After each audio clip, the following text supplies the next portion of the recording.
Happy Holi. সবাইকে হোলির শুভেচ্ছা জানিয়ে আজকে আপনাদেরকে হোলি স্পেশাল দই বড়া বানিয়ে দেখাবো। চলুন রেসিপিটা শুরু করি। প্রথমে এক বাটি খোসা ছাড়ানো বিউলির ডাল নিলাম। এই দেখুন, এখানে আমি গোটা বিউলির ডাল নিয়েছি। আপনারা বাজারে যে দুখাদি বিউলির ডাল পাওয়া যায় সেটাও নিতে পারেন। এবার এটাকে জলে সারা রাত ভিজিয়ে রাখবো, মানে 6 ঘন্টা ভিজিয়ে রাখতে হবে। 6 ঘন্টা পরে দেখবেন ডালগুলো কত সুন্দর ফুলে গেছে। এবার এটাকে জল দিয়ে ভালো করে ধুয়ে পরিষ্কার করে নিতে হবে। তারপর জলটা ছেঁকে গ্রাইন্ডারের জারে এটাকে নিয়ে নিতে হবে। এবার এখানে এক চামচ করে জল দিয়ে এটা বাটনাটা বাটতে হবে। যদি দেখেন গ্রাইন্ডারের জারটা গরম হয়ে যাচ্ছে, তাহলে এখানে বরফের টুকরো দিয়ে আপনি বাটতে পারেন। আর এখানে খুব একটা ফাইন পেস্ট করবেন না বা পাতলাও করবেন না, নাহলে তেলে আপনি শেপ দিতে পারবেন না তেলে যখন ছাড়বেন। এই দেখুন, মোটামুটি বেরবেরানি থাকলেই হলো, মানে কেউ গোটা গোটা থাকলেও চলবে। খুব একটা ফাইন পেস্টের কথা বলছি না। এবার এই বাটনাটাকে একটা বাটির মধ্যে নিয়ে নিলাম। নিয়ে এবার এটাকে আমি ভালো করে ফেটিয়ে নেব। একদম কিন্তু এখানে কোনো জল দেবেন না। হ্যাঁ, খুব ভালো করে এটা ফেটিয়ে নেবেন। দেখবেন ফেটাতে এটা ডবল হয়ে গেছে এবং রঙটাও দেখবেন কি সুন্দর সাদা হয়ে গেছে। আপনার ফাটানোটা কমপ্লিট হয়েছে কিনা বুঝতে হলে ছোট বাটিতে একটু জল নিয়ে সেখানে 1 ফোঁটা ফেলবেন। যদি দেখেন আপনার ব্যাটারটা ভাসছে, তাহলে জানবেন আপনার ফাটানোটা কমপ্লিট। আর যদি জলে ডুবে যায়, তাহলে আপনাকে আবার ফাটাতে হবে। এবারে কিছু মশলা মেশাবো, যেমন 1 চামচ আদা বাটা, 1 চামচ লঙ্কা বাটা, 1 চামচ গোটা জিরে, 1/4 চামচ হিং আর অল্প একটু নুন দিলাম।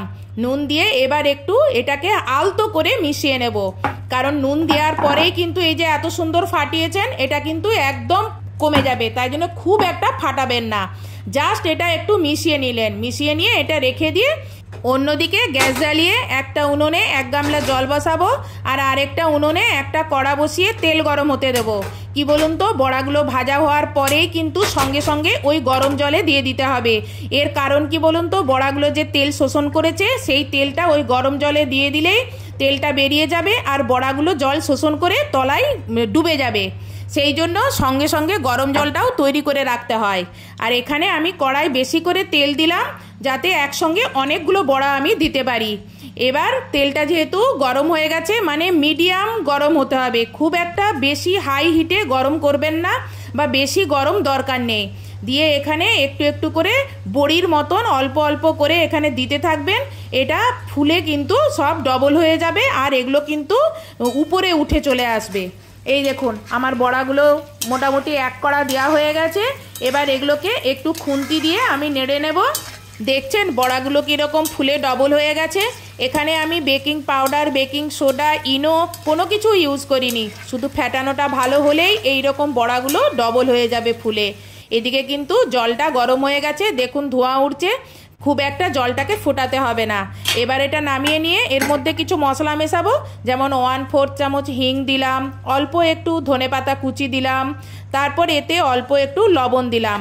দিয়ে এইটাকে এবার ভালো করে একটু জাস্ট মিশিয়ে নেব। এবার বড়া ভাজার অপেক্ষা। এই দেখুন, কড়াই মোটামুটি আমার বড়াগুলো ভাজা হয়ে গেছে। এবার এগুলোকে আমি ছেঁকে তুলে নেব। তুলে নিয়ে আর ওই গরম জলটাতে দিয়ে দেব। ভাজা বড়াগুলো গরম জলে ছেড়ে দিয়ে গরম তেলে এই সময় আরও যে ব্যাটার আছে সেই ব্যাটারটা আরেকবার ফেটিয়ে নিয়ে গরম তেলে বড়াগুলো ছেড়ে দেব। আগের বারের মতন বড়াগুলো খুন্তি দিয়ে একটু নেড়ে চেড়ে আর গ্যাস মিডিয়ামে রেখে ধৈর্য ধরে এগুলোকে গোল্ডেন ব্রাউন করে ভেজে তুলে নিতে হবে। আর জলে যখন বড়াগুলো দেবেন, তখন ওপর থেকে এইভাবে একটু নেড়ে দেবেন, নাহলে একদিকটা জলে ভিজে যাবে আর একদিকটা ড্রাই হয়ে রয়ে যাবে।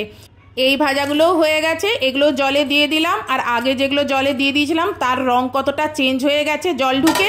এবার এগুলো 4 ঘন্টার জন্য এরকম ভিজিয়ে রাখলাম। আমি আপনাদেরকে দুটো ভাজা কেটে দেখাচ্ছি। দেখুন কত সুন্দর ফ্লপি হয়েছে আর কত সুন্দর স্পঞ্জি হয়েছে, পুরো পাউরুটির মতন দেখুন দেখাচ্ছে। এগুলো আপনি শুধু মুখে এমনিও ভাজাগুলো খেতে পারবেন, এমনিও খেতে খুব সুন্দর লাগে। 4 ঘন্টা পরে দই বড়া বানাতে 1 বাটি টক দই ছাঁকনিতে নিয়ে চামচের সাহায্যে ছেঁকে এটা নিচের দিকে নামিয়ে নিলাম, তাহলে এটা স্মুথলি একটা পেস্ট হয়ে গেল।